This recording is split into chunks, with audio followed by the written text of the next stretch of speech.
At least I think it's Friday. I broke everything electronic. I smashed my computer to pieces, and every single thing on there could have been accessed by the network, or worse, altered. I am a programmer. I know. Every little piece of information I gave out since this started, my name, my email, my location, none of it came back from the outside until I gave it out.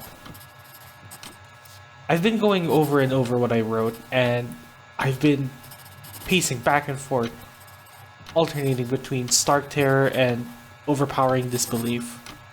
Sometimes I'm absolutely certain some phantom entity or something is dead set on the simple goal of getting me to go outside.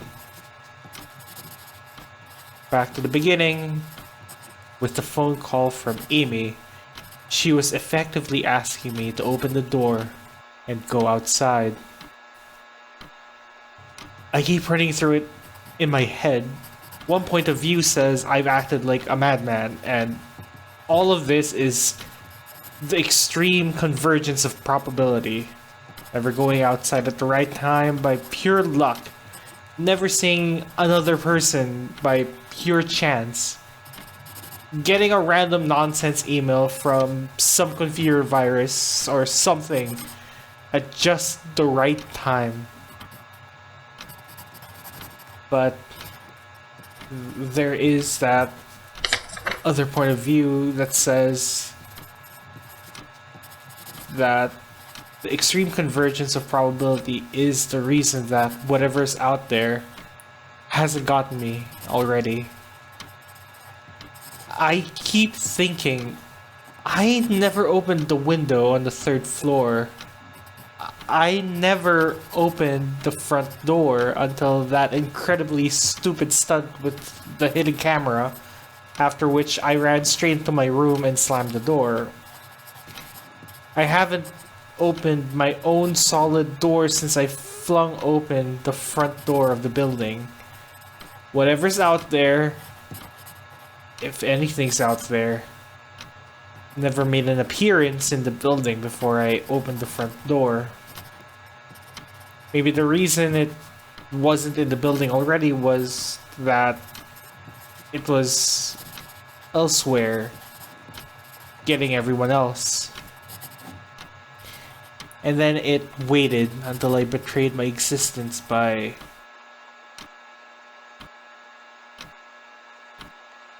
trying to call Amy. A call which didn't work until it called me and asked me my name. Terror literally overwhelms me every time I try to fit the pieces of the nightmare together. That email, short, cut off, was it from someone trying to get the word out? Some friendly voice, desperate, trying to warn me before it came. Seen with my own eyes. Don't trust them. Exactly what I've been so suspicious of. It could have masterful control of all things electronic, practicing its insidious deception to trick me into coming outside.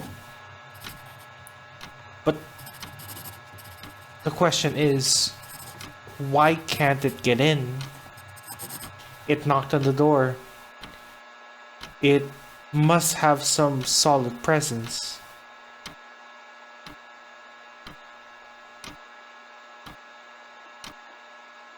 The door.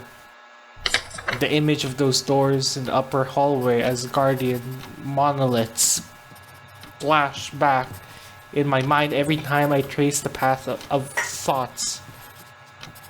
If there is some phantom entity trying to get me to go outside, maybe it can't get through doors. I keep thinking back over all the books I've read or movies I've seen trying to generate some explanation for this. Doors have always been such intense foci of human imagination, always seen as wards or portals of some special importance. Or perhaps, quite simply, the door may just be too thick. I know that I couldn't bash through any of the doors in this building, let alone the heavy basement ones. Aside from that, the real question is, why does it even want me? If it just wanted to kill me, it could do it in any number of ways, including just waiting until I starve to death. What if it doesn't want to kill me? What if it has some far more horrific fate in store for me? God. What can I do to escape this nightmare?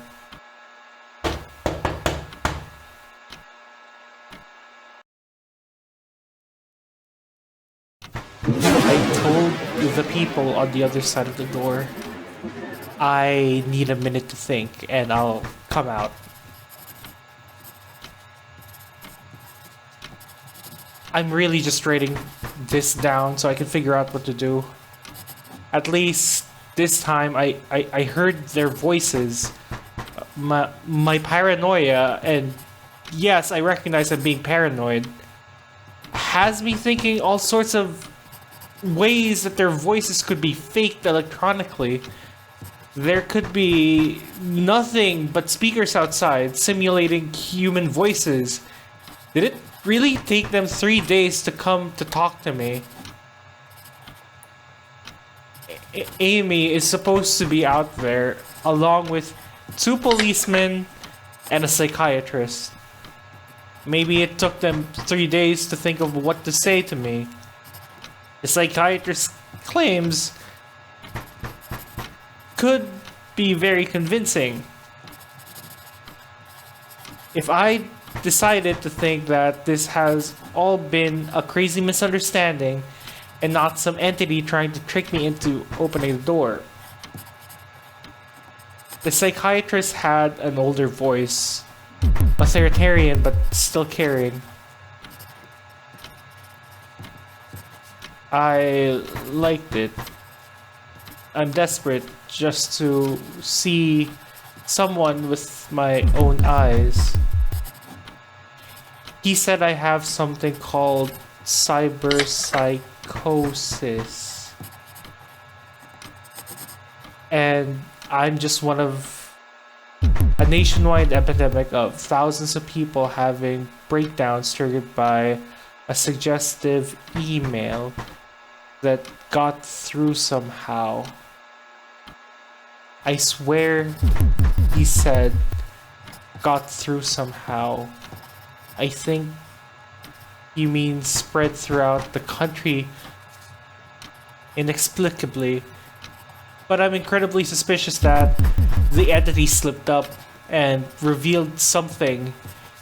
He said I am a part of a wave of emergent behavior that a lot of other people are having. The same problem with the same fears, even though we've never communicated. That nearly explains the strange email about the eyes that I got. I didn't get the original triggering email. I got a descendant of it. My friend could have broken down too and tried to warn everyone he knew against his paranoid fears. That's how the problem spreads. At least that's what the psychiatrist claims. I too could have spread it with my texts and instant messages to everyone online that I know. One of those people might be melting down right now after being triggered by something I sent them. Something they might interpret any way that they want. Something like, a text saying, "Seen anyone face to face lately?" The psychiatrist told me that he didn't want to lose another one, that people like me are intelligent and that's our downfall. We draw connections so well that we draw them even when there shouldn't be any, when they shouldn't even be there. He said it's easy to get caught up in paranoia in the first place, especially in a fast-paced world, a constantly changing place where more and more of our interaction is simulated. I have to give him one thing. It's a great explanation. It neatly explains everything. It perfectly explains everything, in fact. I have every reason to shake off this nightmarish fear that something or consciousness or being out there wants me to open the door so it can capture me, and for some horrible fate worse than death awaits me out there. It would be foolish after hearing that explanation to stay in here until I starve to death, just to spite the entity that might have gotten everyone else. It would be foolish to think that after hearing that explanation, I might be one of the last people left alive on an empty world, hiding in my secure basement room, spitting some unthinkable deceptive entity just by refusing to be captured. It's a perfect explanation for every single strange thing I've seen or heard. And I have every reason in the world to let all my fears go and open the door. And that is exactly why I'm not going to. John? How can I be sure? Please, open the How door. can I We really need to talk to know you. what's real and what's a deception?